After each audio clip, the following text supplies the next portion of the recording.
Everybody hear me? Good. Test, test. All right. Well, obviously coming in with a performance that our players put out on the field last Saturday night was huge for this program. Huge in the building process of where we're going. The direction that this program is heading is, and I've said it all year long, I knew we would be better. I don't know what better means, but I knew this was going to be a better football team this year. We've played better and haven't gotten the results that we've wanted on the scoreboard. And I knew that as long as our players would continue to respond, the outcomes would eventually happen. I just didn't know when. And coming off the Tulsa game, as I shared with you a week ago, and seeing all the players in that locker room hurting, the coaches hurting, you really knew at that point that that they cared. And my message to them at that point was, as long as I see the hurt, the care, I know that you still believe. And if you still believe, then we're going to respond the right way. And obviously to see our response over the last couple weeks from our open week, and how we practiced to how we prepared this past week, and then obviously the performance that all of our segments put forth on the field Saturday night was great to see, and especially shows what the direction of this program is going. This is what it's supposed to look like. This is where we're going, and when you can come off a performance like that. And see the Jarvis Pruitt being the National Defensive Player of the Week, the Walter Camp National Defensive Player of the Week, the American Athletic Conference Defensive Player of the Week, Ben Hicks named part of the Davey O'Brien Grade 8 list, and National Freshman of the Week, and Van Malone being named National Defensive Coordinator of the Week. Those things happen when you play quality opponents that have been at the top of football or college football for each of the last 2 years. And to watch our performance was really a special thing, and more importantly, to see our staff and see our players celebrate was very special to me, and to what the building process, the hard work that goes in behind it, to see the families of our coaches out on the field and hugging our players. As Paula and I had an opportunity to watch those family members, that was special to see. It's a first win against this high-ranked opponent here at SMU since 1982 Cotton Bowl when they beat Pitt. And so it shows you, again, where we're going. It was just one win. That's what I want to kind of relate back to. It was just one. It was a big one, but it was just one. And there's more to come, but there's a lot of hard work still left ahead. We haven't arrived.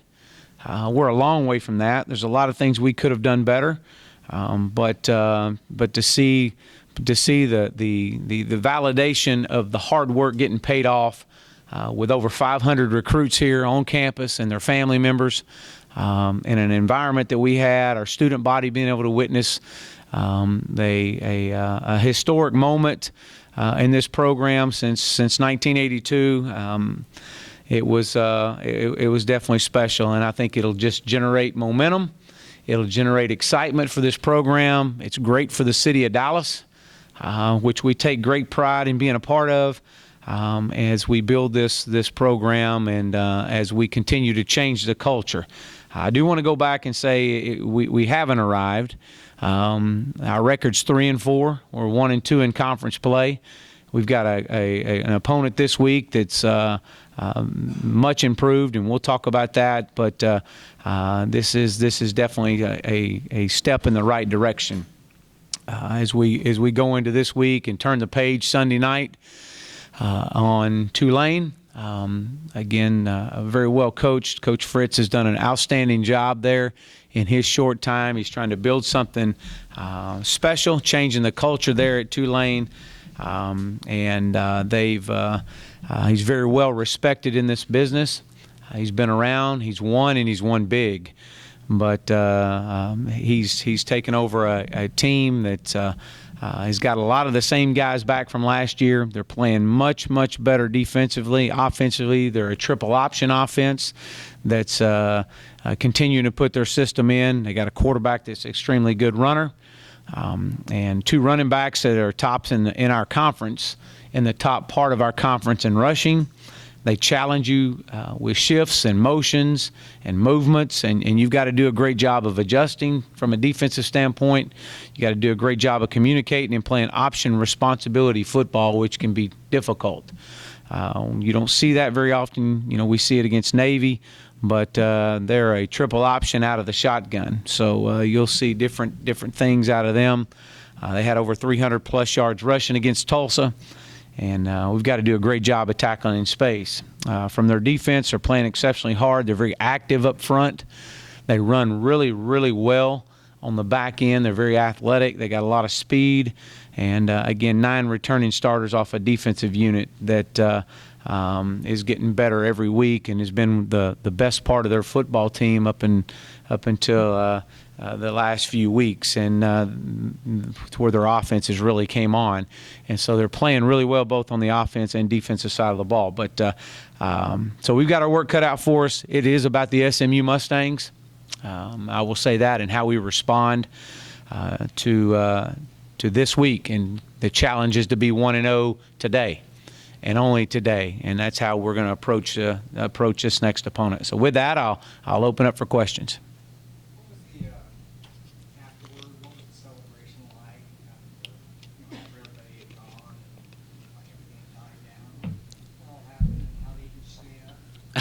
Me personally, well, it's amazing. After you experience a win, it's hard to win at any level. But when you experience a win, and we want to make sure that our players understand that we'll never take winning for granted in this program. We're going to celebrate winning. You just you're numb. You're exhausted, but you've got so much adrenaline flowing through you.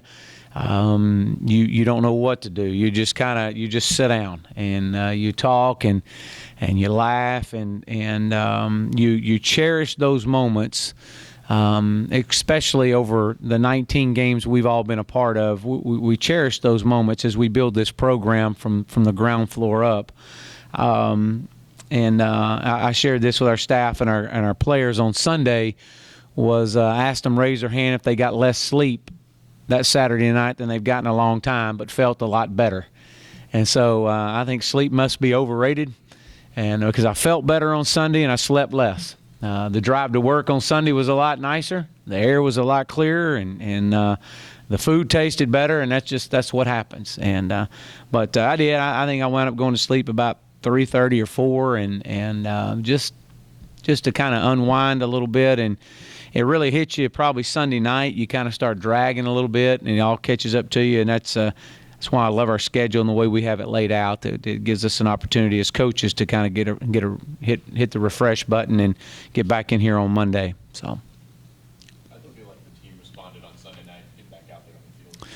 I thought we had a great Sunday night preparation. It was an opportunity for us to clean up our corrections from Saturday night and move forward to Tulane. You saw a group of young men that walked a little taller. They ran a little faster.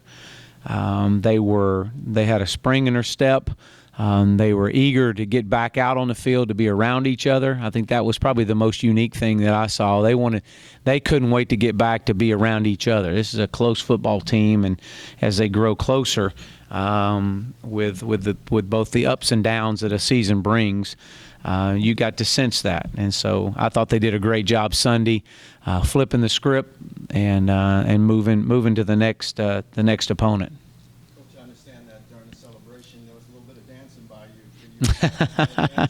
Yeah, my wife said I need a lot of help dancing. But when you come in off the locker room and the music's going, the guys are in there dancing. I mean, you just jump right in there with them, and you just make a fool of yourself. That's just what you do, and that's all right because they enjoyed it, and they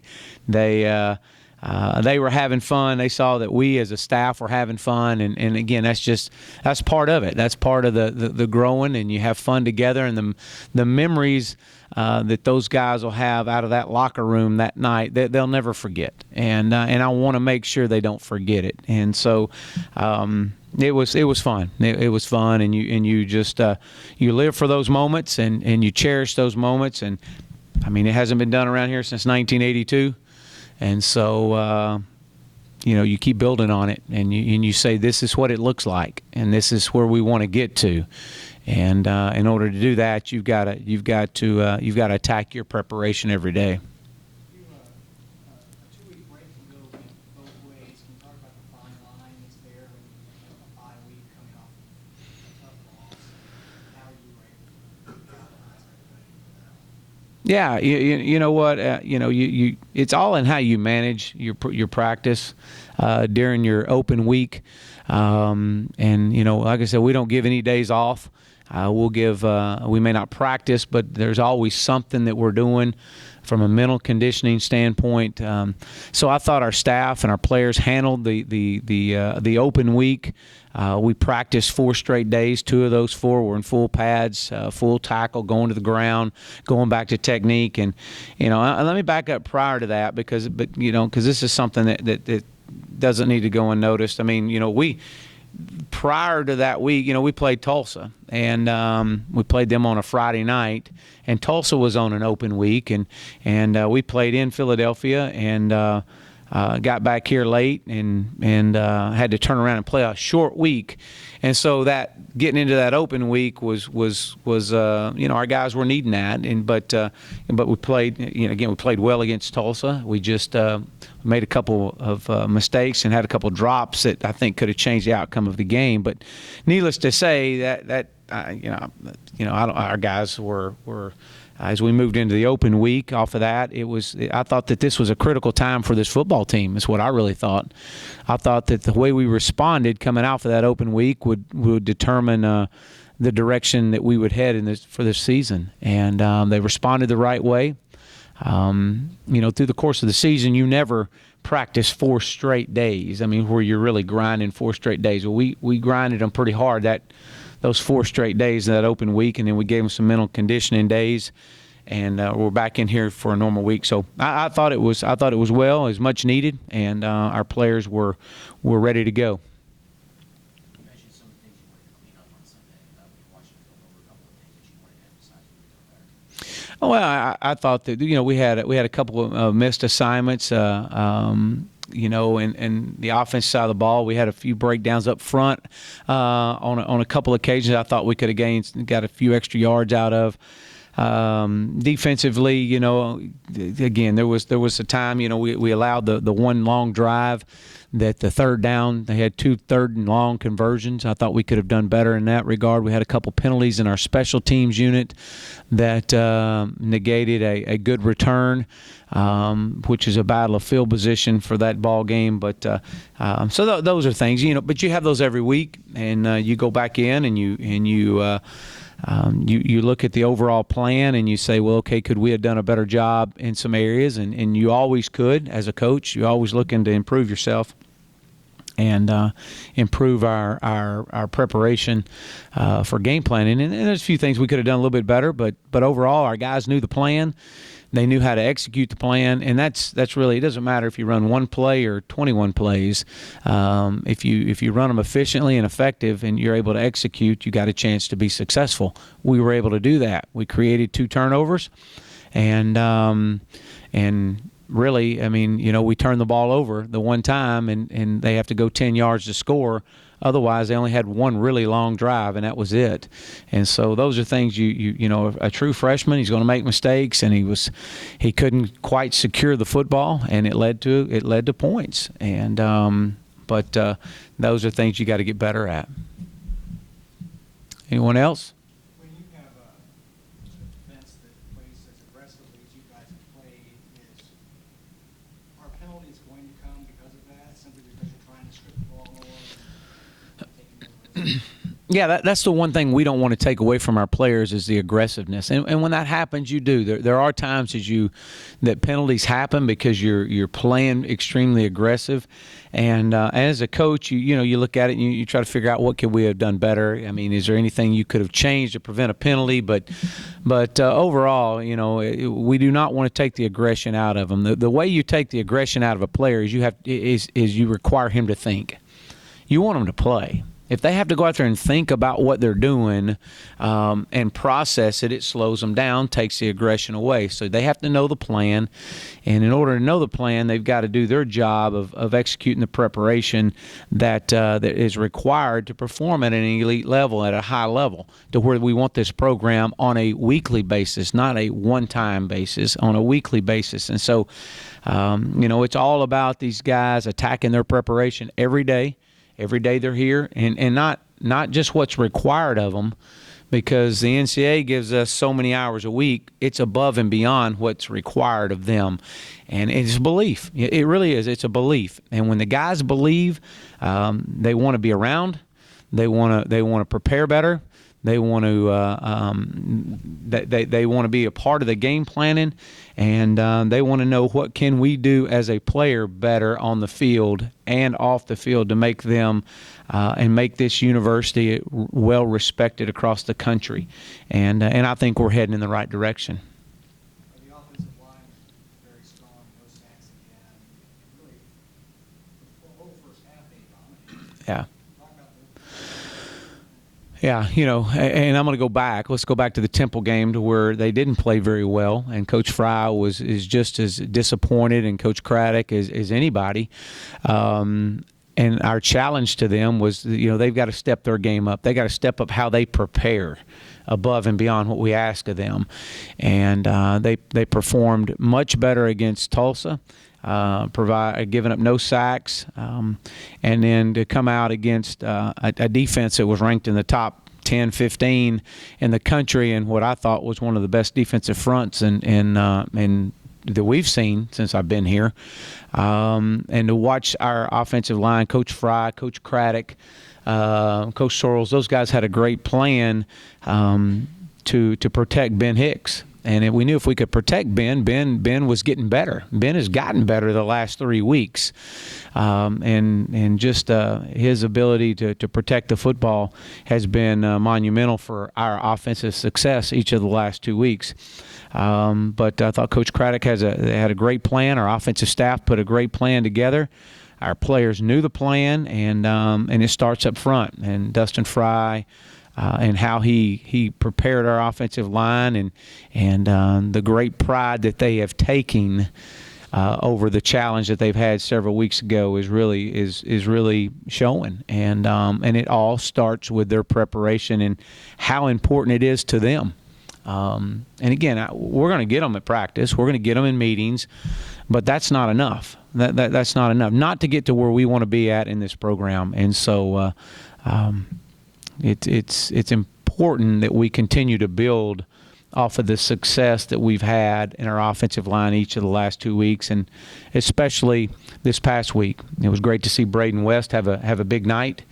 A young man that a week or a year ago, in a critical moment in that ball game a year ago, fumbles the ball twice, which led to points. Right there, the score was close at half, and for him to come out and have the performance that he had the other night was great to see. And I'm excited for him. I'm excited for all our players. As a head coach, when you're able to look back and watch your players celebrate, and watch your staff celebrate, and their families celebrate, it validates what our culture is about. It validates the hard work that we put in. Because everybody works hard across the country, and you got to have some validation. And when you get this, then you get a belief. And when you get the belief, that's when it takes off. So while this was just one win, it was a big one. And it's moving forward. We've got to validate that what we've been doing is can you turn a win into a winning streak? And that's where it starts now.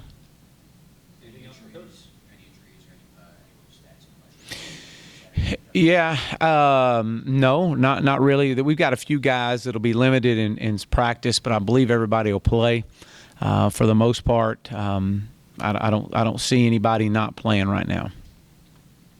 All right, thank you very much.